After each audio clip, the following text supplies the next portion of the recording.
Bonjour à tous, ici Franck Muller, nous sommes samedi 26 décembre. Encore merci pour tous les témoignages de sympathie et de joyeux Noël que j'ai reçus parmi vos messages et vos commentaires. Bien, je vais être relativement court, j'ai beaucoup de travail, mais je tenais à vous rappeler deux, trois petites choses et j'ai deux, trois petits scoops. J'espère que ça va faire le tour un petit peu des réseaux sociaux. Vous vous souvenez que j'avais fait une vidéo concernant le projet de loi sur la pérennisation de l'état d'urgence, et donc de biais, si vous voulez, mine de rien, c'était une vaccination obligatoire. Donc effectivement, le gouvernement a reculé provisoirement. Rappelez-vous quand même que Véran vous a dit au journal du TF1 que la vaccination obligatoire n'était pas à l'ordre du jour, n'était pas d'actualité. Mais si c'est pas d'actualité, c'est pour plus tard. D'accord? Ne soyez pas dupes, hein. Ne soyez pas dupes. Bien. Nous apprenons que Macron va mieux. Il est parti au fort de Brégançon. Ben dis donc, il s'est bien remis parce qu'il avait vraiment une sale tête. Hein. Certains ne le reconnaissaient pas, pensaient même que c'était un sosie. Mais dites-moi, avec quel traitement il a été soigné? Il devrait quand même avoir une transparence. Ne dites pas qu'on lui a mis de la chloroquine. Non. Ce qui est interdit à nous? Bien. Un autre point de détail, le Covid-21 arrive d'Angleterre. Et je vous en parlerai parce que moi j'avais les annonces il y a déjà il y a 3 mois. J'ai pas osé en parler. J'ai trouvé que ça faisait trop complotiste. Je reviendrai, je vous lirai le texte que j'avais reçu à l'époque. Mais bon, Covid-21 arrive d'Angleterre et nous aurons droit donc certainement à un nouveau confinement courant janvier, lorsque en haut de l'État ils se seront mis d'accord entre ceux qui sont un peu plus répressifs et d'autres qui le sont un peu moins. Et nous verrons. Hein. Alors justement, je parlais de chloroquine. Figurez-vous que j'ai publié le 18 décembre ceci. 161 études montrent que la chloroquine soigne. Hein. C'était une méta-analyse qui repose sur 161. Voilà. Hein. J'ai publié ça le 18 décembre. Vous pouvez aller voir. Ben non, il a été supprimé. Il a été supprimé. Mais évidemment, je viens d'être banni de Facebook pour encore 30 jours. Tout simplement pour avoir dit méta-analyse reposant sur 161 études et qui semble démontrer que la chloroquine est efficace et non dangereuse. Pourquoi? On nous casse les bonbons avec l'Europe. Je vous ai dit il y a 15 jours ou 3 semaines qu'il y avait un décret qui était paru en Italie, que le ministère de la Santé autorisait dorénavant la chloroquine d'une mesure où c'était prescrit par un toubib, c'était à la demande de votre docteur de famille, s'il a envie de vous en donner, il vous en donne, c'est lui qui sera seul juge. Voilà. Donc c'est autorisé en Italie. C'est-à-dire à moi, à 200 km de Lyon, je peux aller chercher la chloroquine et me faire soigner. Et en France, simplement dans la patrie de la liberté d'expression, simplement le fait de partager, j'ai rien mis, je ne l'ai pas inventé, c'est un article qui est paru. Et ben voilà, je suis banni. Voilà. Ce sont des enfoirés. Alors qu'il y a des choses qui passent à la télé, je vous en parlerai certainement lundi prochain. On vous raconte des bobards sur les chiffres à la télé et personne ne dit rien. Hein. Ni les décodeurs du monde, enfin les déconneurs, voilà, bref. Alors, donc je suis banni malheureusement, donc je vous demande de partager un maximum, s'il vous plaît, aidez-moi, partagez un maximum toutes les vidéos que je vais émettre pendant 30 jours pour les partager dans les sites anti-Macron, anti-machin, les sites patriotes, les sites RN, les sites DLF, enfin tout. Voilà, d'accord? Alors voilà. Le canard enchaîné du 23 décembre. On est d'accord? Voilà, canard enchaîné, généralement, c'est pas un site complotiste. Qu'est-ce qu'il nous dit? Ces tests qui fabriquent de faux malades. La méthode rapide tourne au fiasco et les délits fantômes infectent certains hôpitaux. Faut-il démonter d'urgence les milliers de tentes installées sur les trottoirs par les pharmaciens et les pouvoirs publics pour procéder à des tests antigéniques à la chaîne? Cette question moins saugrenue qu'il n'y paraît se pose depuis quelques jours au vu de la progression galopante du nombre de résultats faussement positifs enregistrés sous ces barnums. D'après une étude menée par les laboratoires Biogroup, 63% des patients déclarés contaminés par ces tests rapides se sont révélés indemnes après un test PCR de vérification. Et je vois marqué France 2 le 19-12. Donc ils ont dû quand même vaguement en parler à la télé. Le 14 décembre, l'Agence nationale de sécurité des médicaments a d'ailleurs retiré du marché un examen chinois, le Vivadiag, qui avait tendance à multiplier le nombre de malades imaginaires. Voilà. Hein. Alors de son côté, le ministère de la Santé a promis de procéder à un grand nettoyage parmi la quarantaine de modèles mis sur le marché, mais seulement à compter du 4 janvier. Voilà. Hein. Mais pourquoi? Alors, je vous passe tout le test, mais pour être fiable, ils doivent être pratiqués, ces tests, à une température ambiante déjà comprise entre 15 et 25 degrés. Voilà. Loin des moyennes frisquettes relevées ces dernières semaines. Voilà. Hein. Donc, évidemment, il y a une grosse partie des faux, des vrais malades, et voilà. Du coup, on est obligé de refaire un nouveau test derrière pour vérifier que le premier était faux ou vrai. Enfin bon, ça surcharge, ça coûte un pognon de dingue, comme dit l'autre. Donc, je vais le mettre, vous savez, dans les petites images que je mets, vous faites un arrêt sur image et vous pouvez le lire. Hein. Et voilà, je l'ai sur ma page Facebook aussi, vous pouvez le retrouver. Voilà, c'est ça. Hein. Donc, je vous explique. J'avais accompagné et je dis, on vous ment. Cette info a été publiée donc, par le Canard enchaîné. 400 000 tests réalisés par semaine et qui donnent 63% de faux positifs. N'est-ce pas le meilleur moyen de gonfler artificiellement les chiffres? Même après contrôle PCR négatif, les faux positifs ne sont pas corrigés et retirés des listes de Santé France. Vous voyez ce que je veux dire? On garde les premiers trucs. Alors, tous les chiffres qu'on vous dit, quand on vous dit il y a 10 000 cas, en fin de compte, il y en a 63% qui sont faux. Mais on ne les enlève pas, on vous dit pas. Donc il y a 10 000 cas samedi, il y a encore 8 000 cas dimanche, il y a encore 9 000 cas lundi. Alors qu'en fin de compte, à chaque fois, on en retire 63% parce qu'ils sont faux. Mais ça, on ne vous le dit pas. Et on vous affole pour vous faire porter le masque, pour que vous soyez complètement aplati. Voilà. Hein.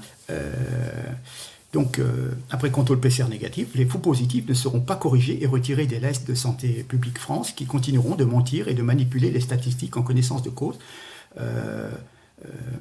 L'ANCSM, l'Agence nationale de sécurité médicale, je crois, vient d'ailleurs de retirer les tests Vivadiac, sauf que les 40 présents sur le marché, combien sont aussi défectueux et continuent de donner faux positifs. Mais reste à savoir pourquoi ces tests contiennent certes quelques faux négatifs, mais contiennent infiniment plus de faux positifs. C'est bizarre, l'erreur est toujours dans le même sens. Voilà. Bien. On m'a envoyé ça. Ministère des Solidarités et de la Santé. Diffusion restreinte. Ça a été dégrafé, j'ai 2 pages. Je vous le lis pour titre d'information. Ça s'appelle Message d'alerte rapide sanitaire, mars, du ministère des Solidarités et de la Santé, Direction générale de la santé, centre de crise sanitaire. Approvisionnement d'adrénaline en prévision de la campagne de vaccination. Pardon. Ah oui, alors donc, je vous ai à l'attention des directeurs d'établissement, hébergement pour personnes âgées, dépendantes, EHPAD, etc., unités de soins. Bon. Campagne de vaccination contre le Covid-19 va être déployée très prochainement. Le contexte particulier d'un vaccin nouveau impose une surveillance rapprochée de la personne éligible à la vaccination d'au moins 15 minutes après l'injection. En effet, la réalisation d'un vaccin peut entraîner chez un patient une réaction allergique de type anaphylaxie. Il s'agit d'une complication exceptionnelle de la vaccination estimée à moins de 1 cas sur 100 000 doses. En général, là nous savons que c'est un nouveau vaccin, c'est même pas un vaccin, hein, c'est une espèce de thérapie génie qui n'a pas été testée très longtemps, voire très peu, qui n'a pas été testée sur des personnes âgées, mais que sur des personnes en bonne santé, que sur des jeunes de 50 ans, si on peut dire. Donc on part carrément dans le flou, donc il n'y aura pas 1 cas sur 100 000, hein, il y en aura beaucoup plus. Donc, on nous dit bien, ça peut concerner tous les patients et tous les vaccins. Le professionnel de santé doit pouvoir réagir devant une réaction allergique en attendant le SMUR lorsque celle-ci dépasse le simple phénomène allergique. Le traitement de l'anaphylaxie fondé sur la reconnaissance du tableau clinique a fait l'objet de recommandations de la Société française de médecine d'urgence. Voilà. Et on vous dit, il faut mettre de l'adrénaline en intramusculaire à une posologie de 0,01 mg par kilo de poids avec un maximum de 0,5 mg. Voilà. Par conséquent, donc, le ministère demande. Il vous incombe de vous assurer de votre dotation pour soins urgents, c'est-à-dire 2 ampoules minimum d'adrénaline et 2 seringues, voire carrément une boîte de 10 ampoules d'adrénaline de 1 mg, 1 ml auprès de votre fournisseur habituel ou du nécessaire d'injection qu'il vous faut, signé professeur Jérôme Salomon, directeur général de la santé. Voilà un scoop, c'est tout, c'est pas bénin, je veux dire, voilà, hein, c'est pas la cutie qu'on vous fait quand vous êtes gamin à l'école primaire. Sachez-le. Après, je mets C'est pas comme si vous prenez un Efferalgan. Hein. À vous de voir. Dernière information avant de vous quitter, parce qu'effectivement, c'est très très compliqué pour moi. Puis en plus, le fait d'être bloqué par Facebook, ça me pose énormément de problèmes. Ça vous dit quelque chose, ça? Assemblée nationale. D'accord? On m'a passé un lien, je suis tombé sur 36 pages. J'ai analysé les principales parties. Le Premier ministre, sur le rapport du ministre de l'Intérieur, le présent projet de loi organique relatif à l'élection du président de la République, délibéré en Conseil des ministres après avis du Conseil d'État, sera présenté à l'Assemblée nationale par le ministre de l'Intérieur qui sera chargé d'en exposer les motifs et d'en soutenir la discussion.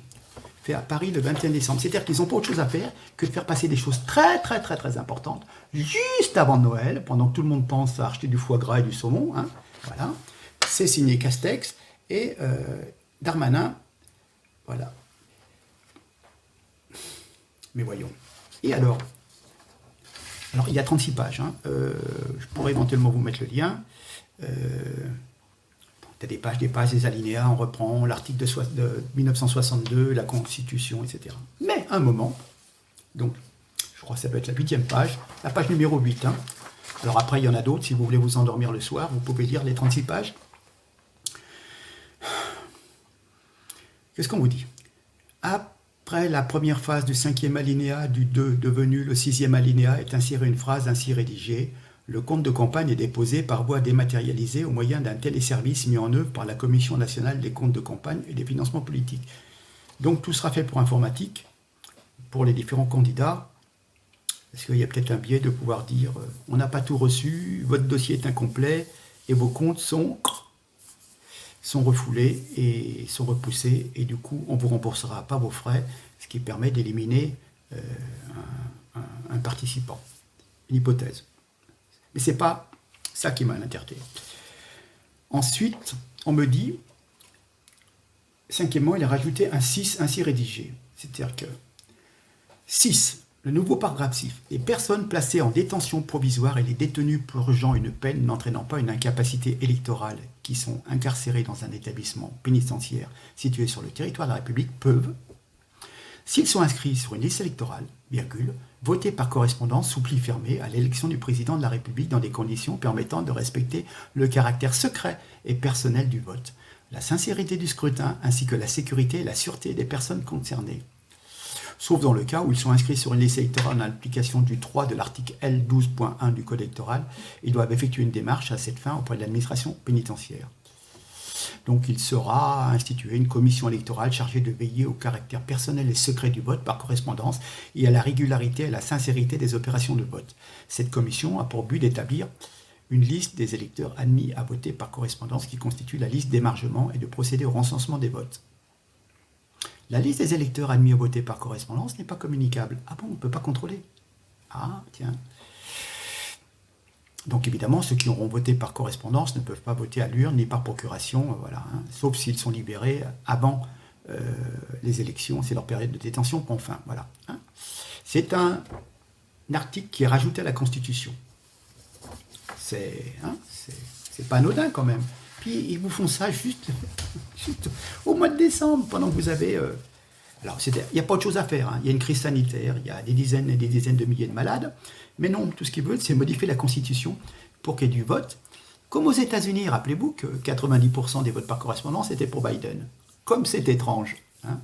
Comme c'est étrange. Et donc là, eh ben, évidemment, tous les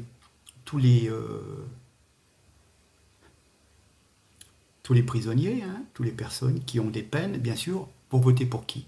Pour la personne qui va être la plus laxiste, c'est-à-dire Macron.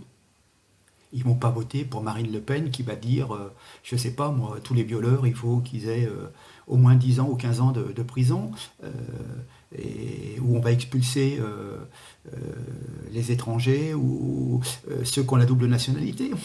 Donc si vous êtes d'origine étrangère, vous avez une double nationalité, vous avez le droit de vote, vous n'avez pas envie qu'on vous expulse dans votre pays d'origine familiale, ben vous allez voter pour celui qui ne le dit pas, vous allez voter pour Macron. Hein, vous n'allez pas voter pour Dupont-Aignan, pour Marine, pour un général ou pour d'autres personnes. Vous voyez ce que je veux dire? Voilà. et encore, dans la mesure où il n'y a pas manipulation des 60 000 prisonniers en France qui peuvent voter et qu'on ne peut pas un petit peu bidouiller les votes. Voilà, alors je tenais à vous faire part de ces événements, vous voyez, donc faites attention pour le vaccin, vous voyez, c'est très très grave, il faut prévoir de l'adrénaline, hein, c'est pas anodin. Moi, malheureusement, aidez-moi un maximum, partagez. Vous prenez le lien, vous le collez dans votre page, il y aura toujours une personne ou deux qui sera intéressée, qui ira voir, vous le mettez sur votre page Facebook, vous le partagez dans des groupes, les groupes patriotes, les groupes RN, tous les groupes, je veux dire les groupes citoyens. Hein, bon. Moi, je suis pas, je ne juge pas une personne sur son étiquette politique. Hein. Voilà, écoutez, je vous laisse. Donc, malheureusement, je vous demande d'aller voir. Vous avez quelques détails complémentaires encore sur ma page Facebook, des choses que j'ai publiées jusqu'à hier. Et voilà, et je vais continuer. J'ai d'autres choses encore à vous annoncer. Et incroyable, hein, toutes les manipulations qui se passent là, juste pendant les fêtes, des tas de trucs qu'on fait passer, qu'on fait signer, mine de rien, quoi. Voilà. Comme cette fameuse loi de pérennisation de l'état d'urgence. Voilà. Mais elle va revenir, ne vous inquiétez pas. On va vous dire, il y a le Covid-21, mon Dieu, il est plus grave, il est encore plus contagieux. On va vous mettre 4 semaines, ou voire 8 semaines de confinement. Excusez-moi. Excusez-moi. Oui, il y a le Covid qui me gagne. Hein. Et voilà, je pense que, vous savez, à un moment, on vous met tellement la pression que vous allez vous dire... C'est bon, j'en ai marre, il faut que j'aille bosser, il faut que je rentre de l'argent, il faut que je paye mes dettes, etc. Il faut ouvrir les restaurants, il faut ouvrir les commerces, et putain, on va le faire, ce putain de vaccin, qu'on soit débarrassé. Hein. Enfin, je vous rappelle quand même que quelqu'un du conseil scientifique, je ne sais plus si je l'ai mis sur ma page Facebook, je vous en reparlerai, nous expliquait qu'il y avait seulement 50% de réussite dans le simple vaccin de la grippe, c'était communément admis, hein, qu'il fallait qu'il y ait au moins 50% de réussite. Et oui, voilà, ça confirme ce que j'ai un peu dit. Et puis que ce vaccin, ce nouveau vaccin, Pfizer et autres, ne pouvait être efficace seulement qu'à 50%. Et ses propres paroles sont de dire, vous avez quand même 10% de chance, enfin de malchance, malgré le vaccin, d'être très très malade, voire même de mourir. Hein. Donc c'est pas, je me vaccine et je suis tranquille. Hein. Je vous ai expliqué la dernière fois que vous pouvez être vacciné et par chance être dans les 50% qui ne seront jamais malades, mais vous pouvez quand même transmettre le virus aux autres. Donc c'est vrai que je vois pas trop l'intérêt. Hein. Je vous ai expliqué l'histoire entre les vaccins qui sont stérilisants, donc qui empêchent que vous diffusiez le virus à votre entourage, et celui-ci est non stérilisant, il vous immunise éventuellement vous seul, mais en fin de compte, vous pouvez toujours être porteur de cette maladie et donc continuer à propager l'épidémie. Voilà. Écoutez, en tous les cas, je vous laisse déguster cette vidéo que vous aurez certainement samedi soir. Voilà, c'est un petit peu technique, mais voilà, c'est pour vous comprendre qu'on ne peut plus faire confiance. On ne peut plus faire confiance à ces gens qui sont à la tête de l'État. Voilà. Ils cherchent que, comme disait Franck Buller, hein, c'est un autre monsieur barbu qui fait des vidéos, il y a la carotte, et la carotte elle est derrière dans votre dos, et on va vous l'enfiler bien profond. Hein. Pardonnez-moi cette vulgarité, mais c'est ce qui est sous-entendu. Hein, voilà, hein. Ah, la vaccination, non, c'est pas l'heure du jour, c'est pas pour maintenant. Mais un jour ou l'autre, on vous dira, vous prenez l'avion, et ben vous faites vous vacciner. Voilà, hein. En sachant qu'il n'y a que 50% de réussite. Hein, et je reviendrai, je vous mettrai le lien de la vidéo où un éminent épidémiologue du conseil scientifique qui conseille Macron disait non, s'il y a une autorisation de mise sur le marché, c'est qu'il y a 50% de réussite. Et encore, les essais, je vous le rappelle, ont été faits sur des personnes relativement jeunes. Ils n'ont pas fait des essais sur des personnes de 70 ans. Alors quand on sait que la maladie à 90% touche des gens qui sont quand même sur un chemin qui les ramène très très près, pardonnez-moi d'être un peu cru, ils sont déjà très très près, ils sont déjà à la porte du cimetière, hein, si on peut dire, hein, quand vous avez des gens de 80, 85 ans, il y a toujours il y a toujours un problème pulmonaire, il y a le cœur, on le sait, c'est normal, hein, avec l'âge au fur et à mesure. Donc, si vous voulez, le virus, en grande partie, a un peu anticipé le décès de cette personne, mais voilà, il y a quand même en pourcentage, même pas 10% de la population, je veux dire, la population jeune, enfin la population des gens qui sont au travail jusqu'à 60 ans, qui sont vraiment actifs, qui est atteinte. Ça ne dit pas qu'on n'est pas à l'abri non plus. Hein. Je comprends tout à fait la douleur des personnes. J'ai ouï dire, par mon entourage, qui ont des contacts, etc., qui effectivement, des personnes de 30 ans, 20 ans, 40 ans, ont pu choper, et ma foi, voilà. Hein. Non, mais c'est... Alors pour peu que vous ayez une petite pathologie à côté, alors là c'est moins. Et puis on a appris récemment aussi que, je l'ai publié l'étude encore, avant d'être censuré, si vous êtes un résus O positif, eh ben, il y a 2 fois moins de personnes qui sont contaminées par rapport aux autres groupes sanguins. Voilà, ça prend moins sur vous. C'est un petit détail, hein, mais bon, moi je suis O+, donc ça m'arrange. Donc c'est peut-être pour ça que depuis un an, je balade à droite à gauche et que j'ai encore rien chopé. Je touche du bois derrière moi, là, mais voilà, je le souhaite. Bon, sur ce, trêve de plaisanterie, mais ouais, faites au mieux. Ayez ces quelques petites informations en tête. Ne croyez rien de ce que vous dit à la télé. Ils racontent beaucoup de mensonges. J'en ai les preuves. Je vous les montrerai pour la prochaine fois. Voilà. Écoutez, en tous les cas, merci. Le censuré vous salue bien.